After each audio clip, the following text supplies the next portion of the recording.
Hello everyone, welcome back to another video from our channel. ഇന്ന് ഞാൻ സംസാരിക്കാൻ പോകുന്നത് ബെല്ലി ഫാറ്റിനെ പറ്റിയിട്ടാണ്.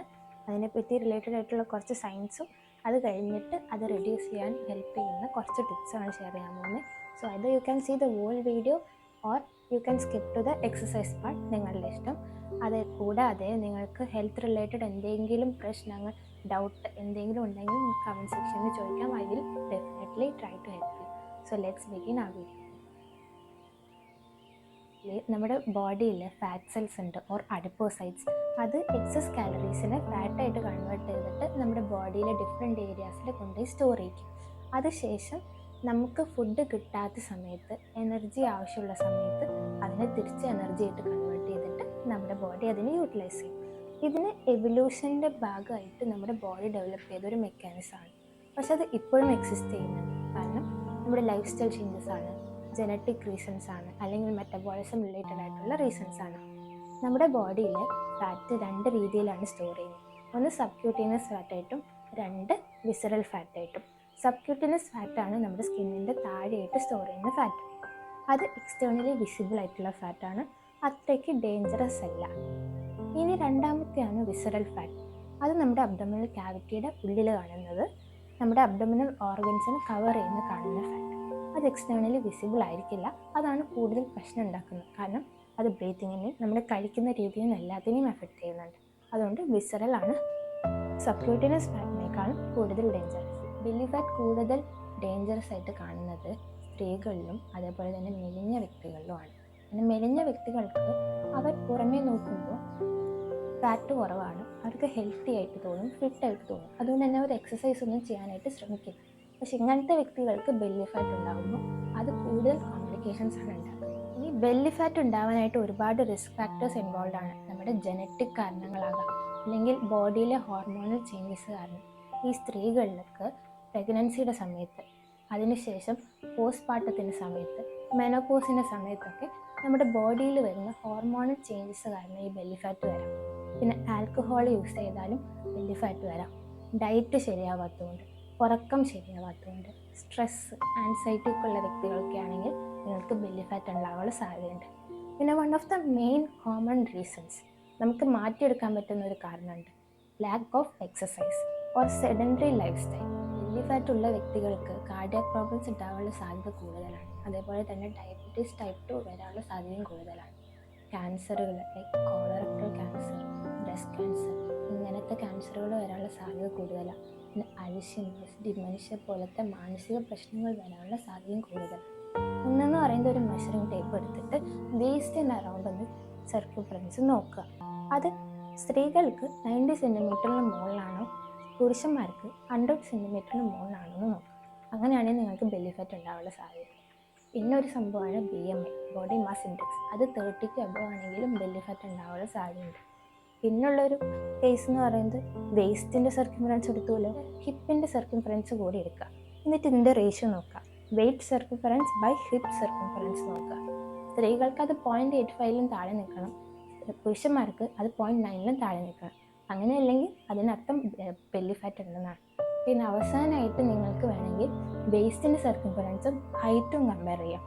വേസ്റ്റ് സർക്യൂംഫറൻസ് ബൈ ഹൈറ്റ്, അത് 0.5 കൂടുതലാണെങ്കിലും ബെല്ലി ഫാറ്റ് ഉണ്ടെന്നാണ് അതിൻ്റെ അർത്ഥം. ബെല്ലി ഫാറ്റ് റിമൂവ് ചെയ്യാനായിട്ട് ഒരുപാട് മാർഗ്ഗങ്ങളുണ്ട്. മെയിനായിട്ടുള്ളത് എക്സസൈസാണ്. എയറോബിക് എക്സസൈസ് ചെയ്യാം, നടക്കാൻ പോവാം, ഓടാൻ പോവാം, അല്ലെങ്കിൽ സൈക്ലിംഗ് ചെയ്യാം, സ്വിമ്മിങ് ചെയ്യാം, ഡാൻസിങ് ചെയ്യാം. അങ്ങനെ എന്തെങ്കിലും ഒരു ആക്ടിവിറ്റി ചെയ്യാം. കാർഡിയോ ആകാം, അല്ലെങ്കിൽ യോഗ ആസനാസും ചെയ്യാം. ദിവസം മിനിമം 30 മിനിറ്റെങ്കിലും ചെയ്യണം. പിന്നെ ഹെൽത്തി ഡയറ്റ് ഫോളോ ചെയ്യണം. അതായത് പ്രോസസ്ഡ് ഫുഡൊന്നും അധികം കഴിക്കാൻ പാടില്ല.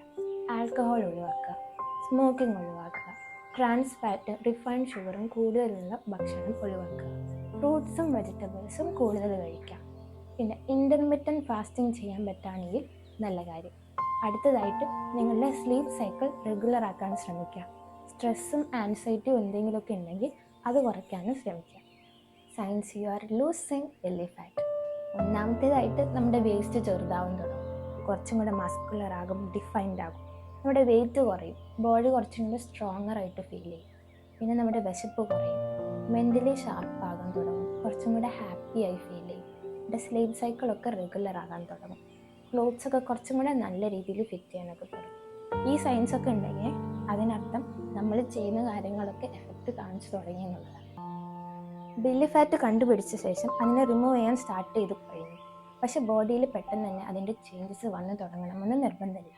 ചിലപ്പോൾ ഒരാഴ്ച പിടിക്കാം, അല്ലെങ്കിൽ 2 ആഴ്ച പിടിക്കാം, അല്ലെങ്കിൽ അതിൽ കൂടുതൽ സമയം എടുത്തുനിന്ന് വരാം. അത് നിങ്ങളുടെ ബോഡിയുടെ ടൈപ്പും ഫിറ്റ്നസ് ലെവലൊക്കെ അനുസരിച്ചിരിക്കും. ബോഡിയിൽ കൂടുതൽ ഫാറ്റ് കണ്ടന്റ് ഉണ്ടെങ്കിൽ അത് പോകാനും കുറച്ചും കൂടി എളുപ്പമായിരിക്കും, റെഗുലറായിട്ട് എക്സസൈസും ഡയറ്റിങ്ങും ചെയ്ത് കഴിഞ്ഞാൽ. കമ്പാരിറ്റീവ്ലി കുറച്ച് ഫാറ്റ് ഉള്ള വ്യക്തികളാണെങ്കിൽ അത് റിമൂവ് ചെയ്യാനും അത്രയും തന്നെ ബുദ്ധിമുട്ടുണ്ടാവാനുള്ള സാധ്യതയുണ്ട്. ബെല്ലി ഫാറ്റ് കുറയ്ക്കാൻ ഹെൽപ്പ് ചെയ്യുന്ന ഒരുപാട് യോഗാസനാസ് ഉണ്ട്. പക്ഷെ ഞാൻ ഈ വീഡിയോയിൽ പറയാൻ പോകുന്ന 7 ആസനാസിനെ പറ്റിയിട്ടാണ്, എനിക്ക് എളുപ്പമായിട്ട് തോന്നിയ 7 ആസനാസിനെ പറ്റിയിട്ട്. ഇനി അത് കൂടാതെയുള്ള കുറേ ആസനാസ് ഉണ്ട്, അത് കാണാനായിട്ട് വേണമെങ്കിൽ ഞാൻ ഡിഫറെൻറ്റ് വീഡിയോ ചെയ്തത്. ഫസ്റ്റ് പോസ് പവനമുക്താസനം ചെയ്യാനായി കാലുകൾ മടക്കി ബോഡിയുടെ അടുത്തേക്ക് കൊണ്ടുവരാം. കൈകൾ വെച്ച് അവരെ ഹോൾഡ് ചെയ്തിട്ട് തല മുട്ടുമ്മേ ടച്ച് ചെയ്യാൻ ശ്രമിക്കണം. ഈ പോസ് 1 മിനിറ്റ് വരെ തുടരാവുന്നതാണ്. എന്നിട്ട് തിരിച്ച് ഒറിജിനൽ പൊസിഷനിലേക്ക് വരാം.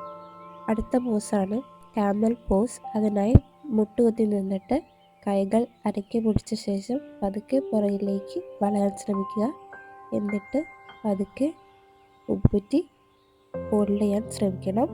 ഈ പോസ് 1 മിനിറ്റ് വരെ തുടരാവുന്നതാണ്. അതിനുശേഷം ഒറിജിനൽ പൊസിഷനിലേക്ക് തിരിച്ചു വരാം. വജ്രാസന പൊസിഷനിൽ ഇരുന്നിട്ട് റെസ്റ്റ് ചെയ്യാം. അടുത്ത പോസാണ് ബ്രിഡ്ജ് പോസ്. അതിനായി ആദ്യം കാലുകൾ മടക്കി വെച്ച ശേഷം ഹിപ്പ് ഭാഗം മാത്രം മുകളിലേക്ക് ഉയർത്താൻ ശ്രമിക്കുക. സ്ട്രെയിറ്റ് ആക്കി വയ്ക്കുക. കൈകൾ 2 സൈഡിൽ ഇതേപോലെ യോഗ മാറ്റുമ്പോൾ തന്നെ പ്ലേസ് ചെയ്ത് വയ്ക്കുക. എന്നിട്ട് 1 മിനിറ്റ് ഹോൾഡ് ചെയ്ത ശേഷം തിരിച്ച് ഒറിജിനൽ പൊസിഷനിലേക്ക് വന്ന് റെസ്റ്റ് ചെയ്യണം. അടുത്ത പോസാണ് പ്ലാങ്ക് പോസ്. അതിനായി ഈ ഒരു പൊസിഷനിൽ ബോഡി സ്ട്രെയിറ്റ് ആക്കി വെച്ച് കൈകൾ കാലുകൾ യോഗ മാറ്റുമ്പോൾ പ്ലേസ് ചെയ്ത് പിടിക്കണം. അടുത്ത പോസാണ് സൈഡ് പ്ലാങ്ക് പോസ്. അതിനായിട്ട് ഏതെങ്കിലും ഒരു സൈഡിലേക്ക് കൈകൾ ഇതേപോലെ ഉയർത്തി ആ കൈയിലേക്ക് നോക്കാൻ ശ്രമിക്കണം.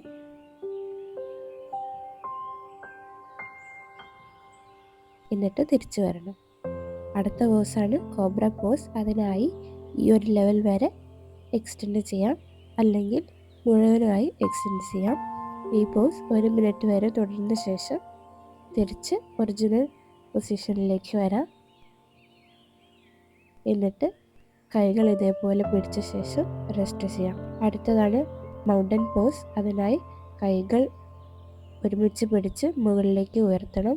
ഇൻഹേൽ ചെയ്ത് സ്ട്രെച്ച് ചെയ്ത ശേഷം തിരിച്ചു വരുമ്പോൾ എക്സേൽ ചെയ്യണം. Thanks for watching. Subscribe for more videos.